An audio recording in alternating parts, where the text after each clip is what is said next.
And on the line with us is the Cardinals manager, Oli Marmol. Thanks so much for taking some time.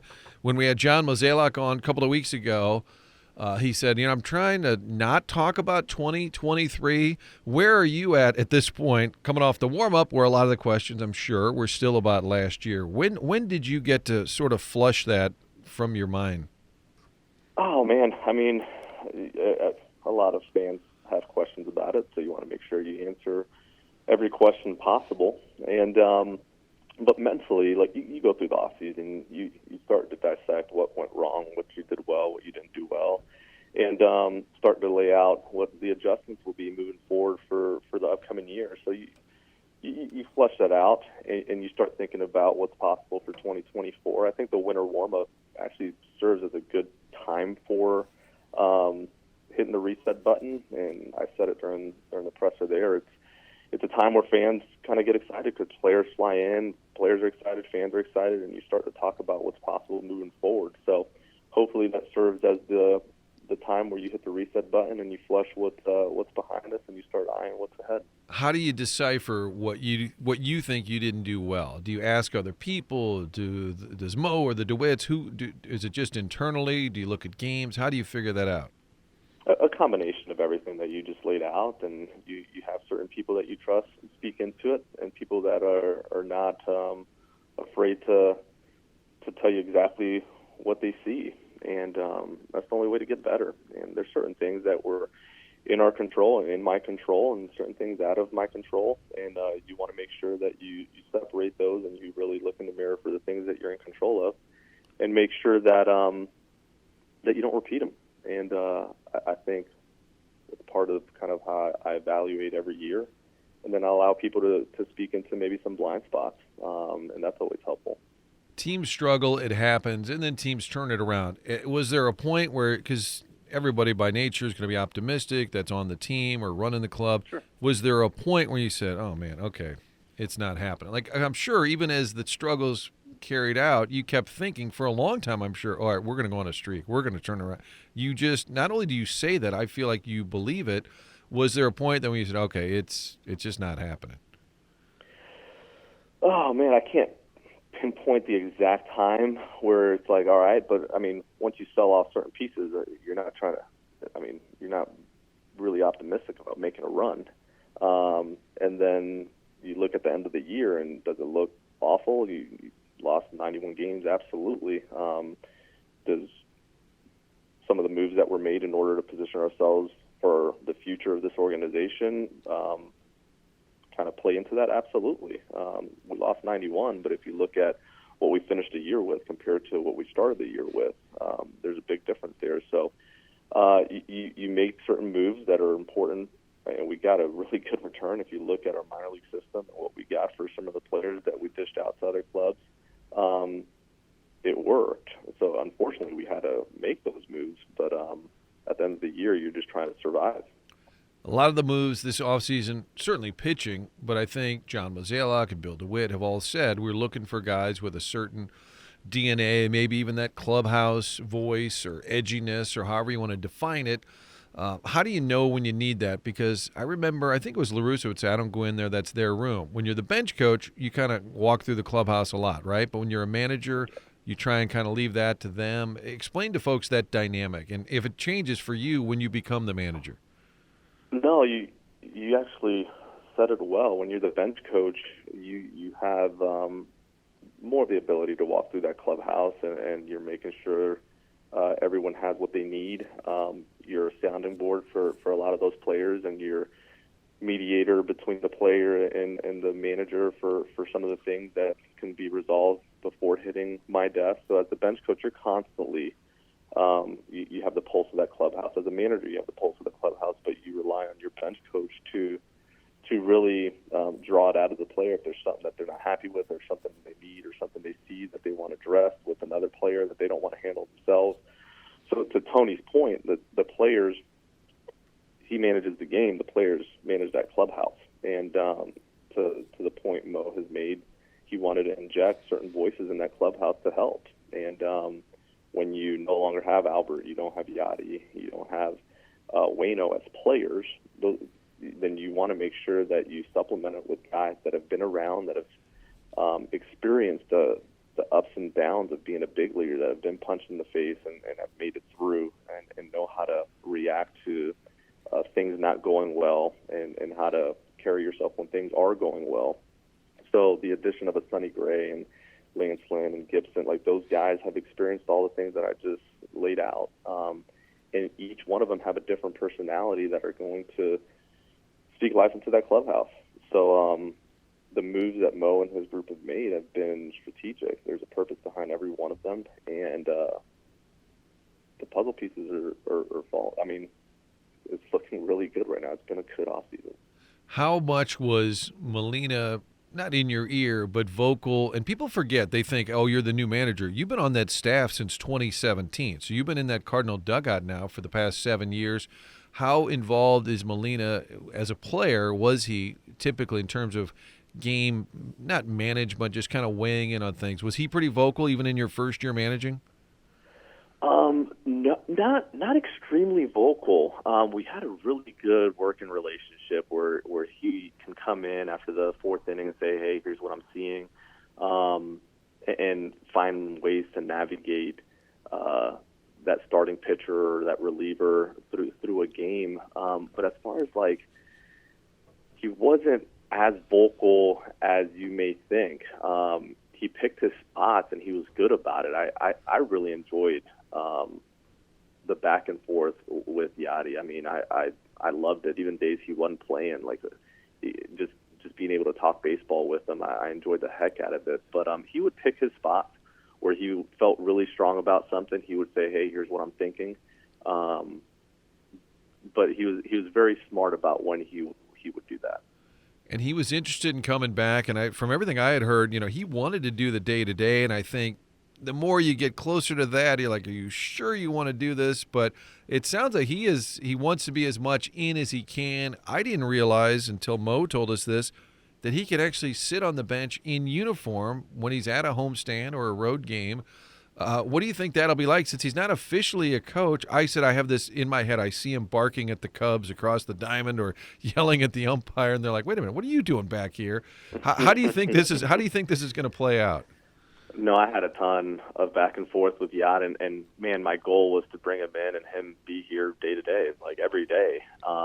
And as we got closer and closer, and the more we talked, we have to respect the fact that he's been away from his family for 2 decades, and he deserves the ability to make his own schedule and be at home for his son and his kids and his wife, and kind of do regular life. And the more we talked, the timing for Yad and his family just wasn't ideal. I think, he's recently removed from the game, and there's a part of him that still wants to be home. And I wanted to be super respectful of that, no different than with Holiday.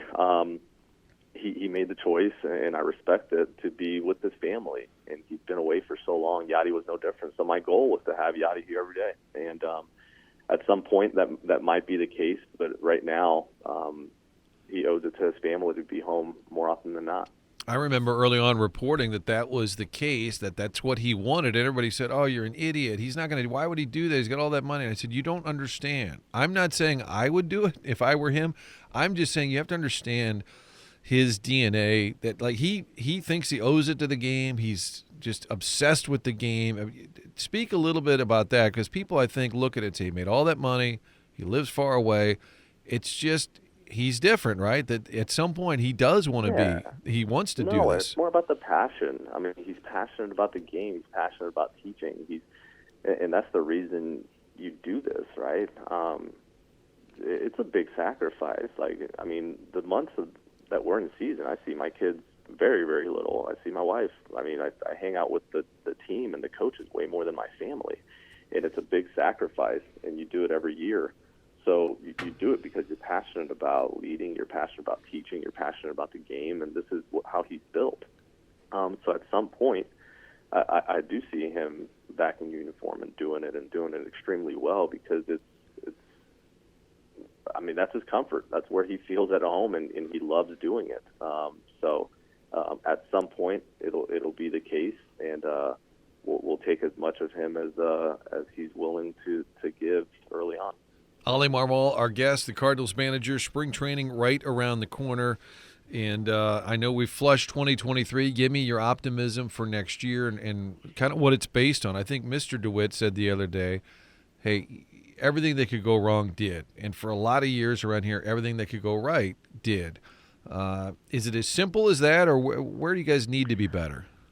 Yeah, I don't want to completely simplify, but there's a lot of truth to that. If you look at the last 10 years, I mean, different things have happened throughout the course of the season that allow you to get into the playoffs and take your shot. And, I mean, I was a part of that 17-game run in order to sneak in that one year, and then just things worked out in a positive way. And last year, we never got into that stride where it felt right.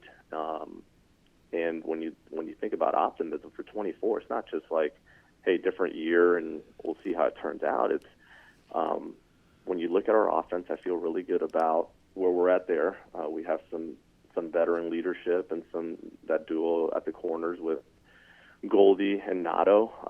But also you have some young guys in Walker and Wynn that are going to create a lot of memories for this fan base. But you add another year of experience to Gorman, and that's a scary bat. You add another year of experience to Newbar, and him understanding what the league looks like and being more comfortable with what he can and cannot do with his approach. And Donovan's going to be healthy, and Eddie. I think you look at our offense, and it's a lot to get excited about. Then you look at our pitching and the moves that have been made, not only in the rotation and guys that could eat innings and give you some length, but in that bullpen, some of the moves that have been made. I mean, I'm really happy with some of the swing and miss that we'll have back in the back end of our pen. So that's helpful. But then defense, that's a big deal. And you're going into this year a little bit different than last year. Hopefully Wynn comes into camp and wins that job, but you have a solid plus defending shortstop, which allows you to put a plus defender in center field. And you want to be strong up the middle. And that's not something that we were proud of last year was our defense. So there's some changes there that are going to allow for more stability. Walker's been working extremely hard in right, and we're seeing an improved version of him. A healthy Newbar that can play left every day is going to be important as well. And you go around and you feel better about just guys showing up to the park knowing what they're going to play. You still have versatility in Donovan and Eddie, but throwing Eddie in center field every day is helpful. Having Wynn at short every day can be helpful. So that in itself solidifies that defense. So we can sit here all day and talk about paying attention to the small things and doing the small things better, but personnel as a whole, if you just look at that, like that's an improvement and one that we're excited about. And do you think Edmund at some point, and he may not say it to you guys, but is thinking, all right, just pick a spot for me, please? Like, he's been very good everywhere he goes. Do you think he'd like to settle in somewhere? Yes, but he's not like tied to one place where he's like, I wish I played this position every day. He's excited about playing center field every day. He was excited about playing short. His versatility is what allows him to add a lot of value to this club. So he's got the right mindset for it. If he didn't, we wouldn't have done all the different moves with him, right? Like if we thought it was hurting him, then we definitely would take a deeper look at it. But this is a guy that has the right mentality for it.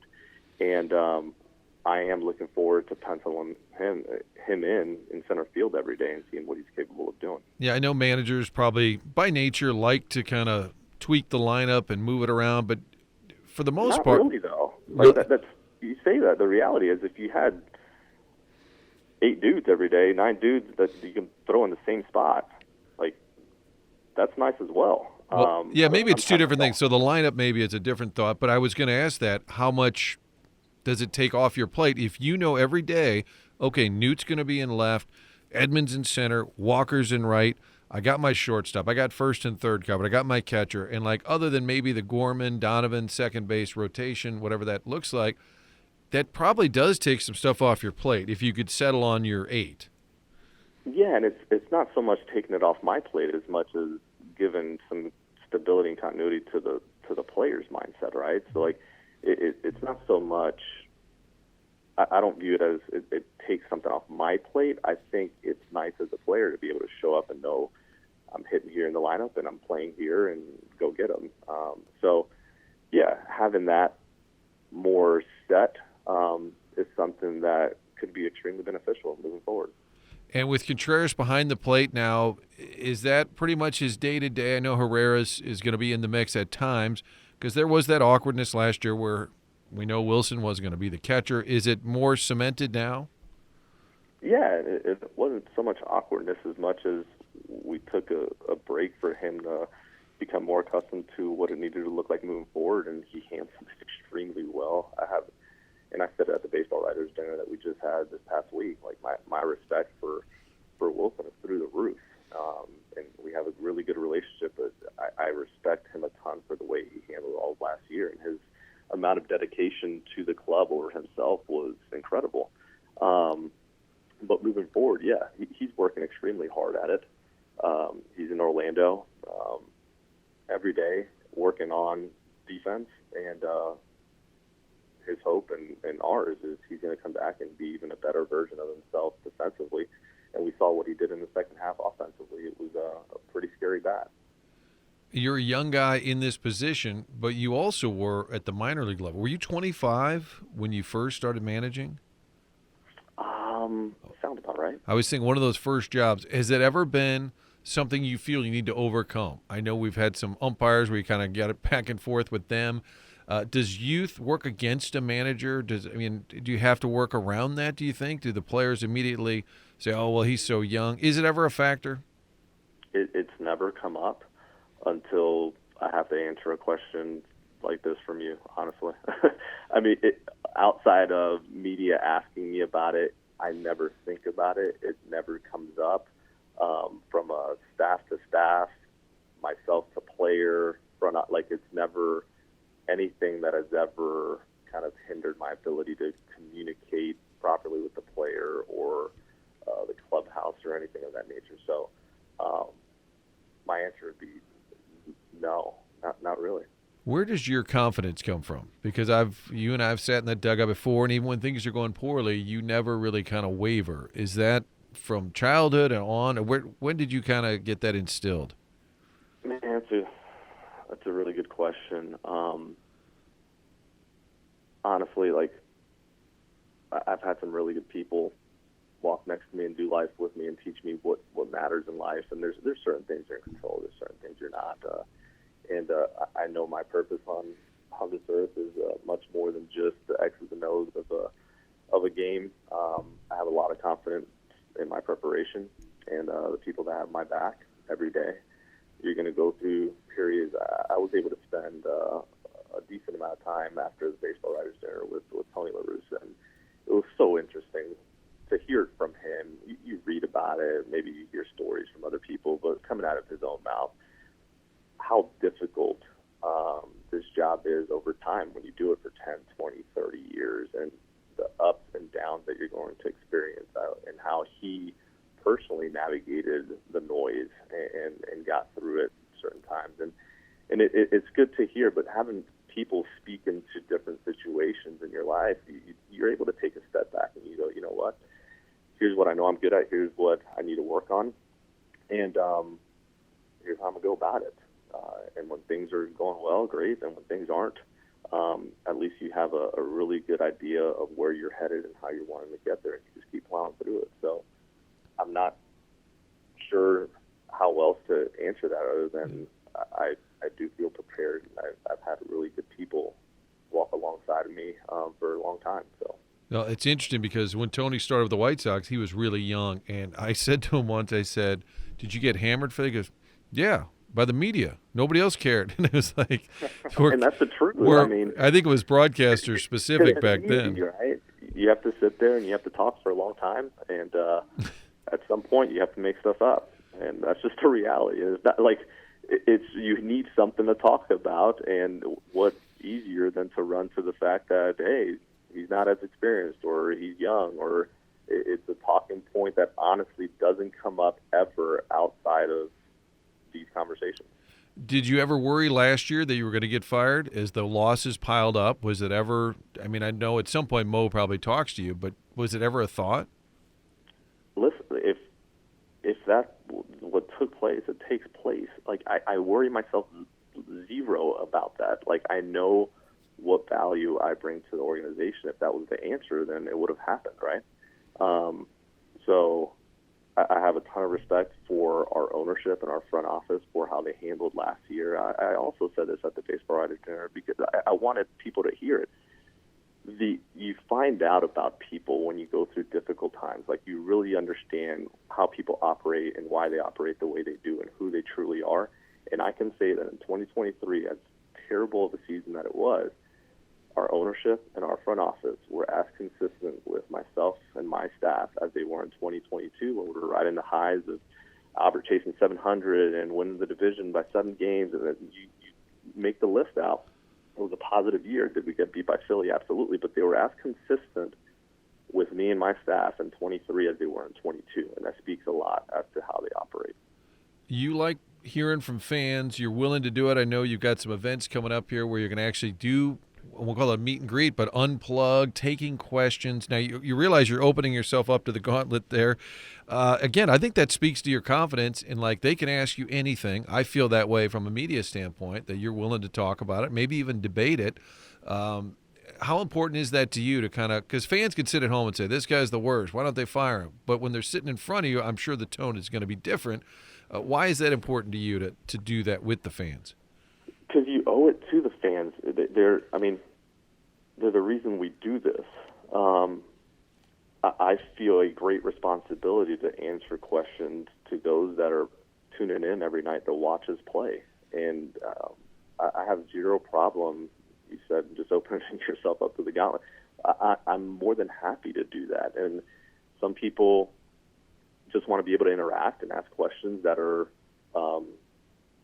decent questions, and some people want to get after you, and I'm okay with either one. Part of being a fan is being passionate, and when things don't go well, you're passionate about why they didn't go well. So I'm okay sitting in front of a group and going through that. I think it's important. For the last 17, 18 years, you wake up and every day you're thinking about how to make this organization better.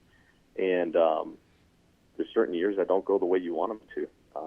Last year was brutal. So if fans have questions, I'd rather you, instead of yelling at your TV, let's go talk about it. Yeah, and I also think you are willing to be open and honest. Is that ever an issue? Like the Tyler O'Neill situation, you were pretty open. You were mad that he didn't hustle.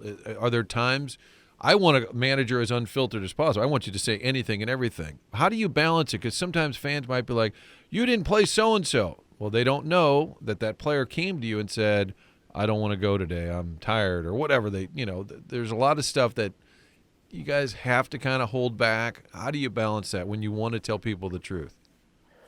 Yeah, you have to protect the player, and there's times you pick and choose when you want something out there and when you don't. I can tell you that before you sit in front of that mic after every game, you're pretty thoughtful about what you're going to be willing to say and what you're not. I'm not very reactive in nature when it comes to saying something that I didn't plan on saying. So, yeah, you want to have the players back. You want to protect the clubhouse. You want to make sure that there's accountability as well. And I've been equally as open about when I jack something up. And that's what I think people sometimes are afraid to do, because it's going to be held against you and people can run in 100 different directions, 100 miles an hour. And if you self-admit that, hey, here's what I didn't do well, I left this guy in too long, or here's what I think I could have done better. But the reality is, just put it out there. Who cares?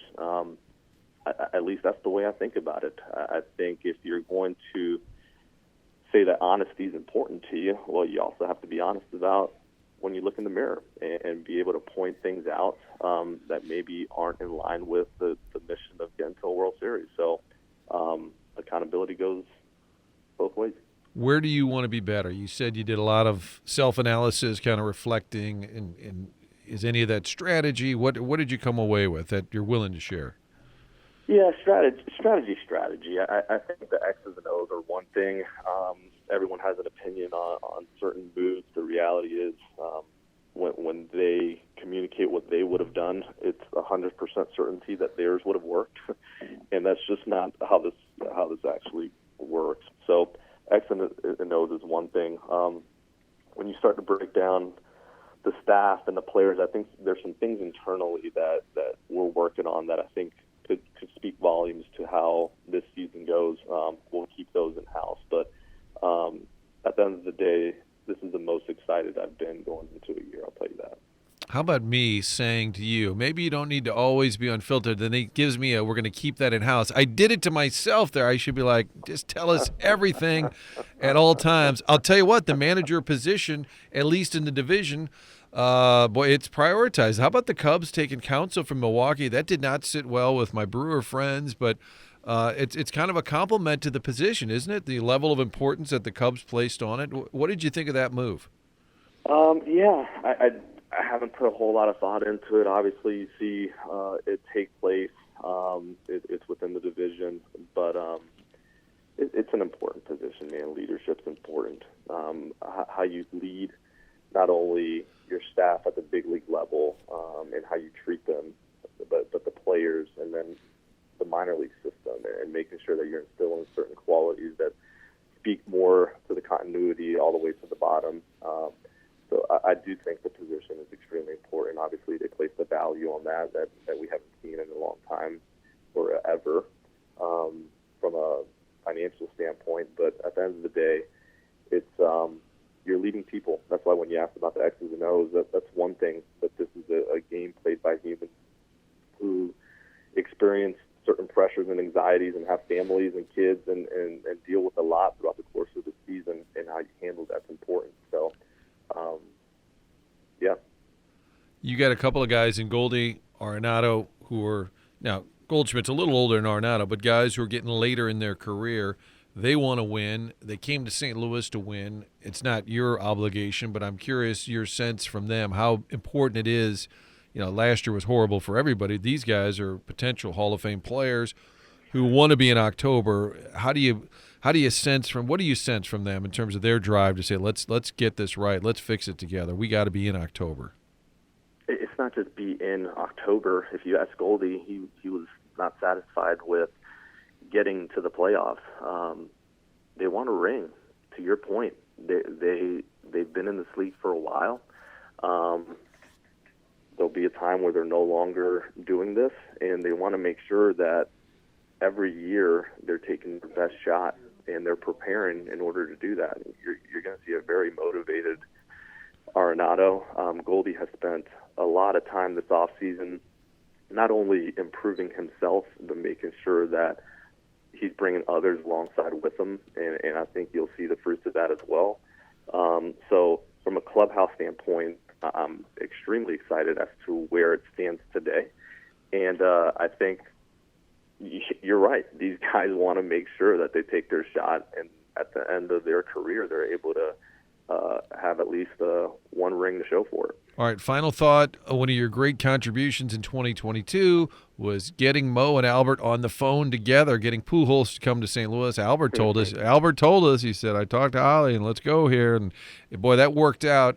Can Albert come around? I know he works for the Angels in some capacity. Do you anticipate seeing him at spring training? And do you ever see him getting involved at the coaching level?